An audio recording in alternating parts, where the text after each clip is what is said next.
வாழ்க வையகம், வாழ்க வையகம், வாழ்க வளமுடன். குரு வாழ்க, குருவே துணை. குருவின் நினைவில் நின்று குருவினது ஒரு பாடலை நாம் சிந்திக்கலாம். ஞானக்களஞ்சியம் தொகுப்பு 2 1637வது பாட்டை நாம் சிந்திப்போம். நீ நானாய் கண்டேன் என்ற தலைப்பிலே குரு அவர்கள் 28/7/1988 இப்பாடல் எழுதியிருக்கிறார். இறைவா, நான் என்னை விடுத்து உனை மதித்தேன். எவரெவரோ புனைந்த கற்பனைகள் கொண்டு நிறைவில் என் அறிவே நிலைக்கவில்லை. நேர்வழியே புரியவில்லை. நினைந்து ஆழ்ந்தேன். மறைபொருளாய் இயங்கும் எனது அறிவை பற்றி நான் உணர்ந்தேன். அங்கு நீ நானாய் கண்டேன். உறைந்து விட்டேன் உன்னில் நான் உணர்ந்து உலகு இதை உணர்ந்து நற்தொண்டு ஏற்றேன். வாழ்க வளமுடன். இறைவனை நினைந்து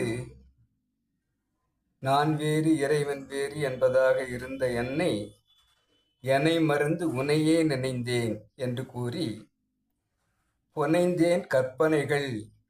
அவரவர்கள் உணர்ந்த அளவிலே சொன்ன அத்தனையும் என்னுள் நினைவாக்கி என்னை நிலைக்கவில்லை.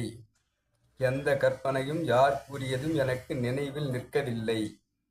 ஆக நேர்வழி இதற்கு என்ன என்று புரியவில்லையே என்று நினைந்து இறைவனுடன் ஆழ்ந்து நின்றேன்.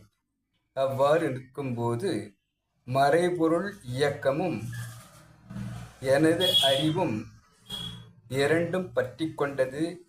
நான் உணர்ந்தேன். அங்கு நான் நீயாக கண்டேன். என்னையே அந்த இறைவன் ஆட்கொண்டதாக, நானே இல்லாத இறைதான் அனைத்துமாகி இருக்கிறது என்பதை உணர்ந்தபோது உறைந்து விட்டேன் உன்னில். நான் உணர்ந்து ஆழ்ந்து இறைவனாகவே என்னை மாற்றிக்கொண்டேன். அவ்வாறு உலக மக்கள் அனைவரும் மாற வேண்டும் என்பதாக என்னை தொண்டு உள்ளமாக மாற்றி தொண்டாற்றி இன்பம் காண்பதாக இந்த தொண்டை ஏற்றுள்ளேன். இறையருளும் குருவருளும் எனக்கு காப்பாக இருக்கட்டும் என்று இக்கவியை குரு அவர்கள் எழுதியிருக்கிறார்கள்.